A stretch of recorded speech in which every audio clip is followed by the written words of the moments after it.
Oh, driven to left, it's Terry. Oh.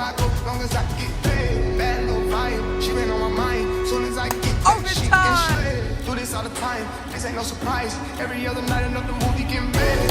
Oh, Jordan center. It's gone. Get by Nick. Henry's rounding first, and the Bastards are gonna win game 1. Oh, Brayton second one deep to right. That's gonna be gone.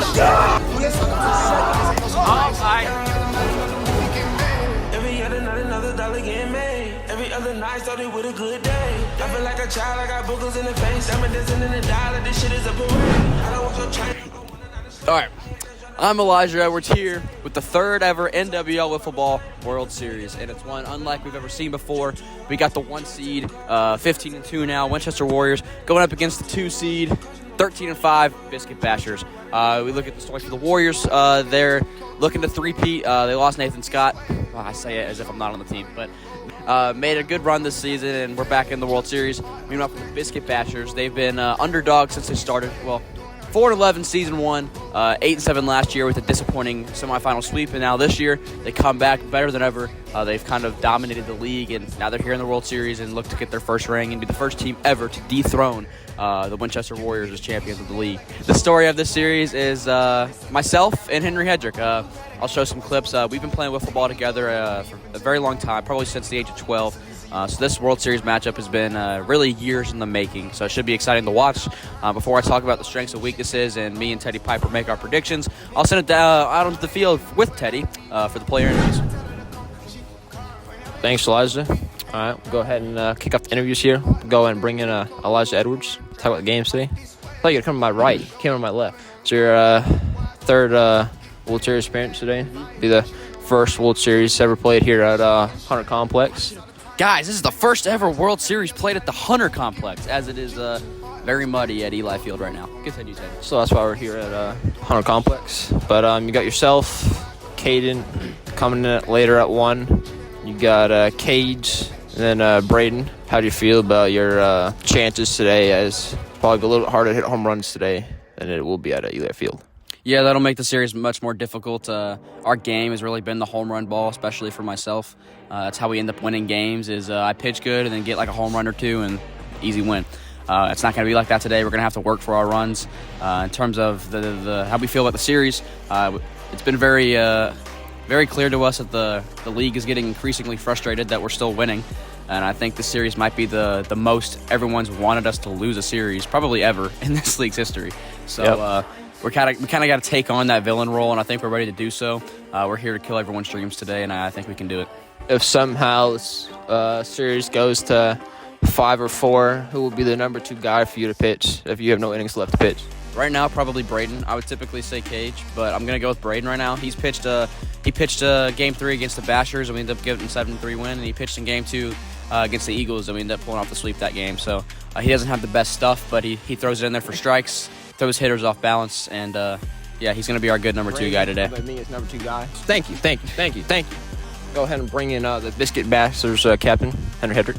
All right, well, you've got yourself. Basically, have your whole team here other than Gavin.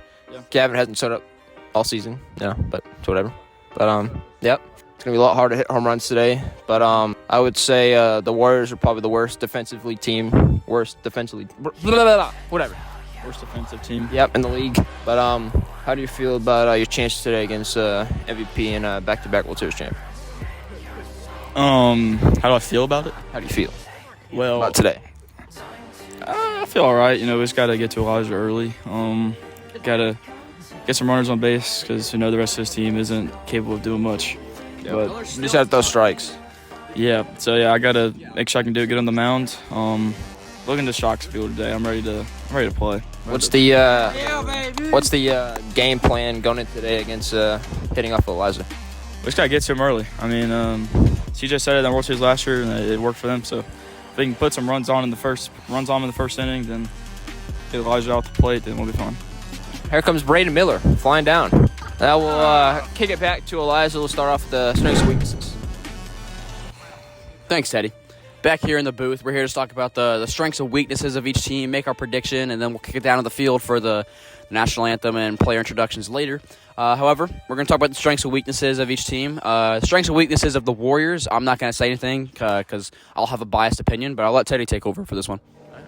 I'll say their strength is Elijah Edwards. You know, he does everything for that team, pitching and hitting. That's their strength. I'd say the weakness, they don't really have a weakness. But if they had one, I'd probably say their defense and everyone else but Elijah is their weakness. All right. Well, I'm not going to say anything on that matter, like I just said. But we'll move over to the Biscuit Bastard strengths and weaknesses now. I'll start off for this one. I believe the Biscuit Bastard's strength has to be hitting and team chemistry. I would argue this is by far the most deadly lineup in the league. You got Henry Hedrick second in the league in home runs. You got Carson Trotter third in the league in home runs. You got Reese Davis, also a home run threat. This is the only lineup in the league that has a legitimate home run threat at every spot in their lineup. So they're definitely a force to be reckoned with at the plate. And then their team chemistry. They have this pretty much the same team as they did last year. We don't see that very often in this league, teams stay together like that. So the fact that they have been able to proves how great this team chemistry is. They get really excited when they have good moments. Henry's a good captain. People gravitate towards him. However, for their weaknesses, I definitely would have to say it's pitching depth. Henry is their number one pitcher, and that alone already makes them a weakness on the defensive side of the ball. But then Connor Golterman is a questionable pitcher. Sometimes he can do really good, sometimes he doesn't. But he is clutch at times. He has pitched in 2 winner-go-home games, 3 actually, and he's won 2 of them. So, weakness definitely their pitching depth, and see what you have to say about them. Their strength, I would say, you said like hitting, you know. All 4 of them can hit bombs. They can get on base no matter what. They've done pretty well off of good pitching. So that's their strength. Weakness, like you said, not having a number 2 guy. But Connor can pitch good here and there. You know, if you saw in the past, last year he's pitched very well against you. You know, maybe another weakness is base running. You know, they're all big. So they're not fast about running. It's not really a weakness, but just wanted to bring something new in. I mean, that is. I'll give it to you. That's something I haven't really thought about, but yeah, they have made a few base running mistakes this year, and I'll put this out. Yeah, and against a pitcher like myself, those base running mistakes will definitely cost you, and that's an unbiased opinion. Those runners, you got to take advantage of them. However, move on to prediction for the series. I'm not going to make a prediction. I'm playing in the series, so I'll let Teddy make a prediction on this one. Well, I would love to say Bastards in 4 here, but I don't think that's going to happen. So we'll say Warriors in 4, just because I feel like Elijah himself can win 2 to 3 games by himself, hitting and pitching. There'll be a game that they'll lose, probably when Connor pitches. But that's my prediction. All right, sounds good, Teddy. We'll go down onto the field now. We'll do the team and player introductions, and then we'll do the national anthem. And then it's time for Game 1 of the 3rd NWL Wiffle Ball World Series. Introducing your away Biscuit Bastards. Batting leadoff, playing left field, Carson Trotter. Batting second, playing right field, Reese Davis. And your guy on the bump. Batting third, Henry Hedrick. All right. Now for the home team. Batting leadoff. Nobody likes him. Elijah Edwards. Batting second. Playing left field. Cage Bossman.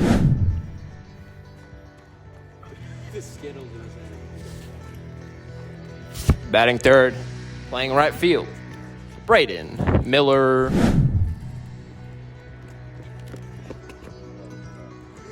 We good?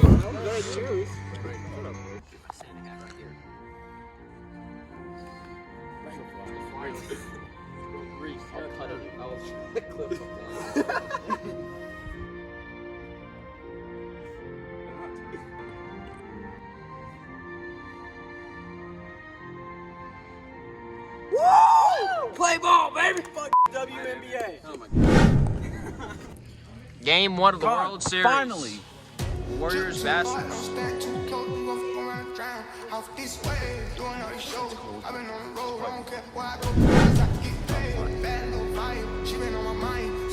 1-2 pitch from Eliza. He went around, strike 3. Sort him. 4-2 pitch from Eliza. Swing and a miss on the outside pitch. 2 away. It's in there. Oh, he flipped it. What a pitch on the riser. Oh, Bills, he's double. Swing and a miss. 1 away. Loses him. Ball 6. Full. Flips the top. What a pitch. Outside. Liza works the walk. Walk on pitch. It loses him. See ya. 3 pitches. Good morning, good afternoon, good night.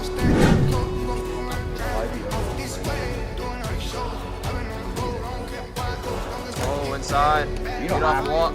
Carson. 3-2 pitch in there, right down the middle. Reese watches it. Strike 1. Tails. Oh, he slips again. Oh. Full count pitch. Elijah. Low. Bases are loaded for Henry Hedrick. 3-2 pitch. Swing at a pitch down and away. Elijah gets out of it. We're going bottom 2. Still 0-0.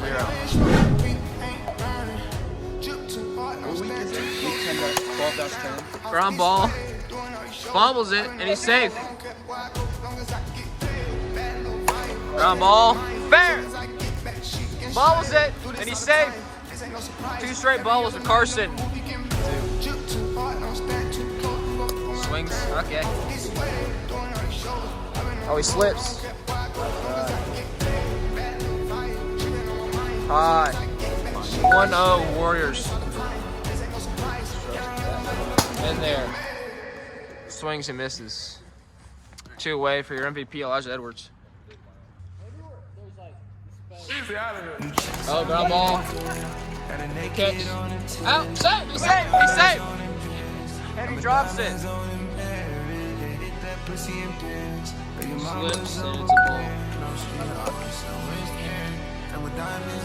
Oh, Brayden! Shot up the middle. 1-1 scores. Stops at 3.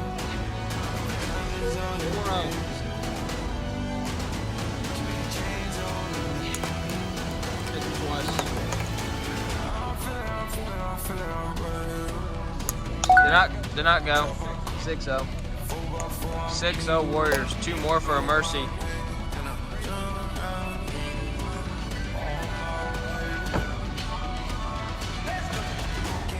Oh.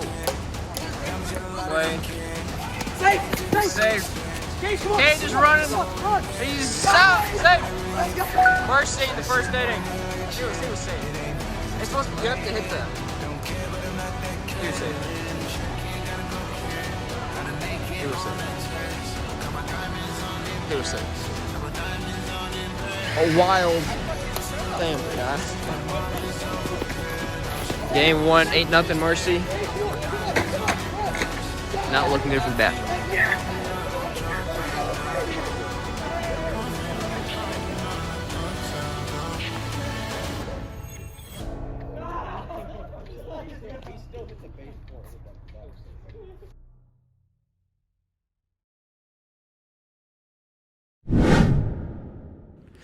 All right. After a crazy game 1 there, bottom of the second inning there, Warriors end up getting the mercy 8-0. Yep. Go ahead and bring in our Braden Miller. Interview him.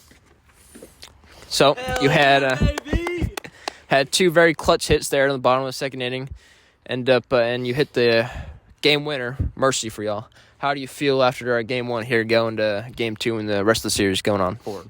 Pretty damn good. You know, feel better. Feel like I've been paying attention in those hits I had. Yeah. I wasn't Yep. I mean, screwing off. Screwing off. Beep, beep. Beep. So, yeah. Nice, man. Now we'll go ahead and get on to game 2. Boy, don't stand too close, you gon' around and drown. Off this way, doing all these shows. I've been on the road, I don't care where I go, as long as I get paid. Bad little vibe, she been on